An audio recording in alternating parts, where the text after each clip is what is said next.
a weekend that was. What a weekend that was. Newcastle won the Carabao Cup. Absolutely buzzing. Still buzzing now.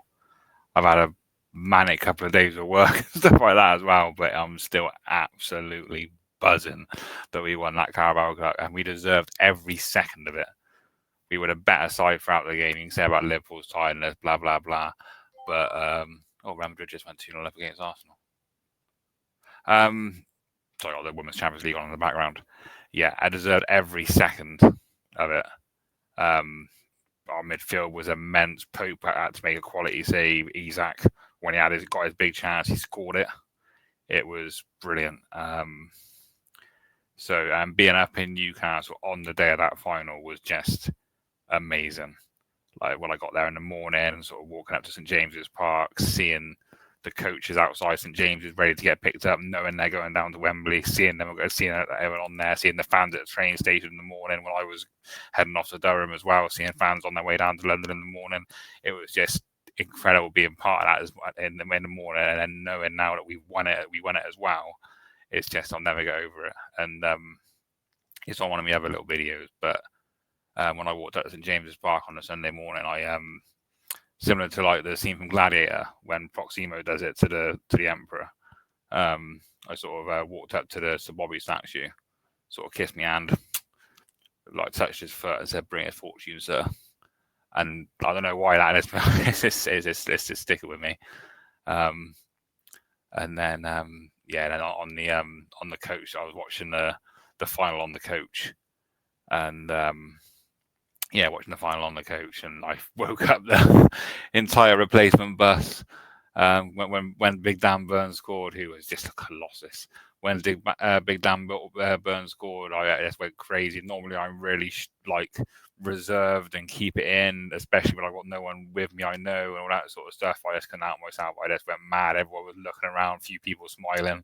And I was just like, sorry, kind of thing. And then the chap opposite, he's like watching the game in the second half. I did the same thing again for the second goal.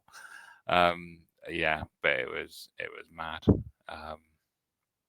70 years of our domestic trophy. Eddie Howe, he's been given the key to the city of Newcastle today. He'll get a statue too one day as well. It's Eddie Howe statue one day as well. And it's guaranteed Europe next year. None of this Man United winning the FA Cup and dropping us out of the Conference League now. We're in Europe next year. We're guaranteed whatever happens in the league, but we've got a quality squad, and we'd say it's whatever happens at the end of the season. Now it's been amazing because we've won the League Cup. If you get a chance, check out the Newcastle Fans TV videos with all the fan footage and stuff inside the ground, outside the ground, from people who had tickets, who didn't have tickets, and then they went to the outside St James's Park as well after the final. That was bedlam up there and all. I've seen that when I was in Leeds, waiting for my train from Leeds. All of it is the videos are just amazing, and then obviously the interviews and stuff that's been going on since. It's been real. I'm going to show the Newcastle website now, to be fair, to see some of the pictures for the Newcastle website, just to see some of the So yeah, super early. Oh. Yeah, look at that. We were underneath a banner with winners on it. Dan Burn, that's what week he's had. He's having the time of his life this week. Like, called out for England, and anyway, he scores a goal in the cup final. Absolutely incredible. Like imagine being in that. Well, it didn't matter. Being in that ground would have been incredible, but fans everywhere knows how much it means. And stuff. It's Nick Pope. He vindicated after missing the last final. Captain. He wanted to become a legend at Newcastle. He is a legend at Newcastle. He's lifted our first trophy in 70 years. First on there. All the scarves, and that was given by the club as well. The best striker in the world currently, Alexander Isak. Yeah, it was So I could quite easily show the Newcastle Fantasy TV videos, but I don't want to rob their stuff. But it is incredible, honestly. Go and have a gander at it. Seriously, go and have a gander at some of the videos that they shared, because it is brilliant. And that, but yeah, absolutely incredible. Yeah. But the Sunday didn't start great as far as the game I was actually at goes. The Lasses got beat 3-1 by Durham. We scored first. Emily Murphy with a good header. And we were really bright the first 10 minutes. And then Durham just, their experience showed. And then the second half was so bitty. It was stop-start. The referee didn't have a good game. The Durham fans weren't spectacular. There was some bad stuff going on. Like I say, there was one fan shouting in a kid's face, "Durham woman," like a Newcastle fan. It was just wrong.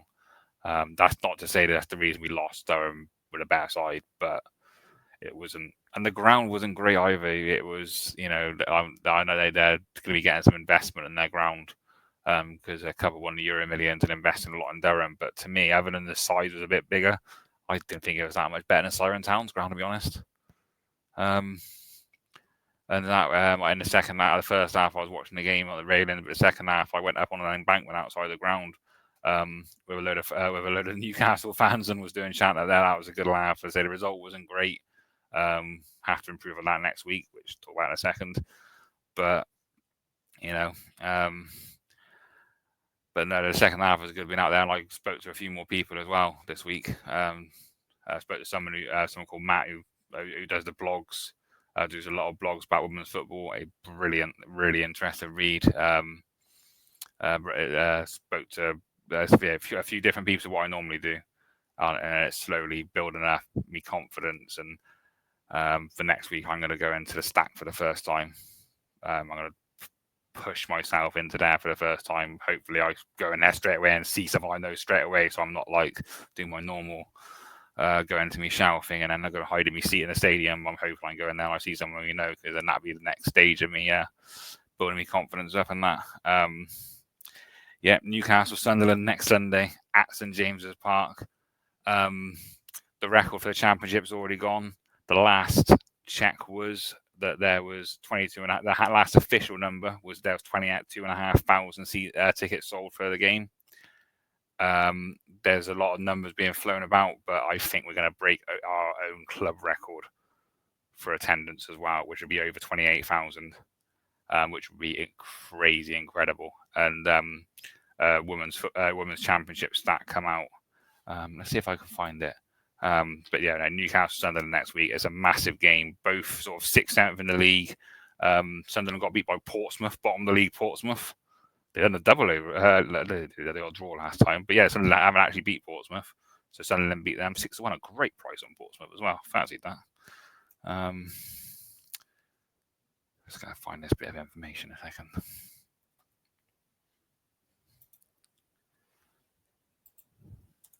Birmingham won again, and London City won again. So they're going to be the top two. Let's be fair, they're going to be the top two, I think. Birmingham and Bristol. You've blocked the.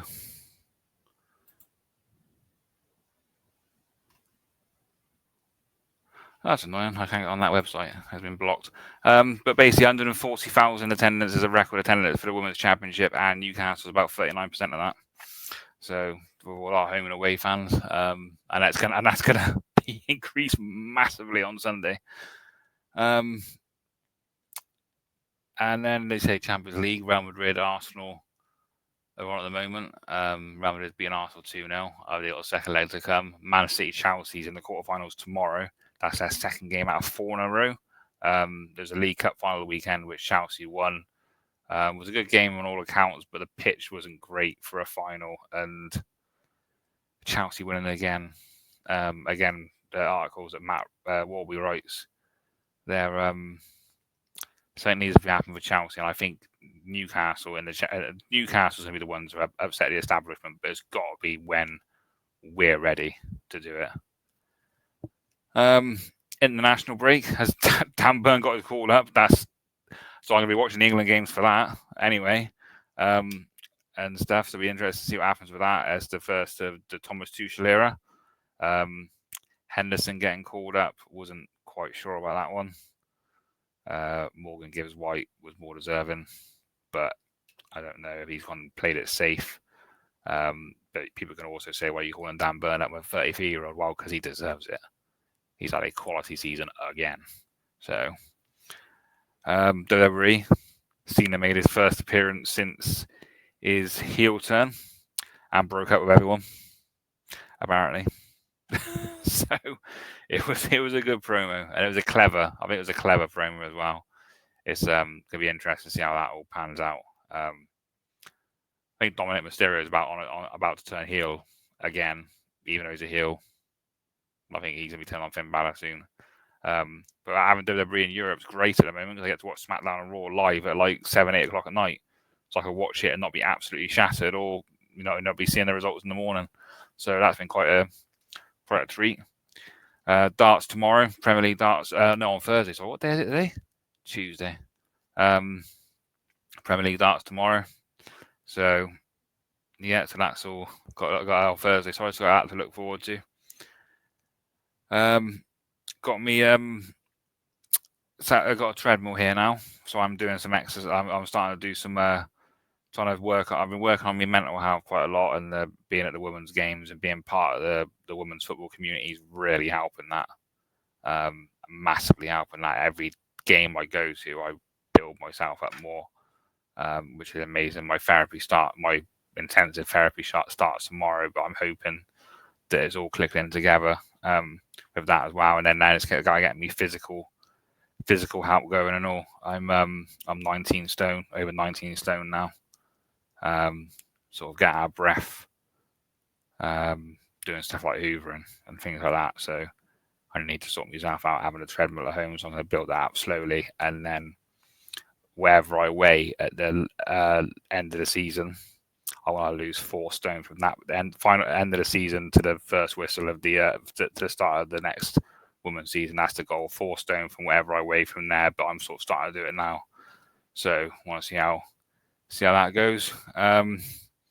And then Football Manager, comedy season with GH. I'm managing Atletico Madrid now. He was far too good at West Ham, and I was getting a bit, I wouldn't say sick of it, but I was getting a bit like I needed something different. I do want to go back to Newcastle on Football Manager with the GH one, try and topple his West Ham at some point. But I needed that. I needed a bit of a break to reassess myself and start looking at some different tactics and some different ways of doing things on there. So if I can get on that with him again at some point. New things at work though, so that's kind of not helping it too much because work's been mad the last couple of days. Got a new kind of role that I'm kind of doing within my role, and that's taken a lot of time today, which is why I've been able to go on Manager today, really.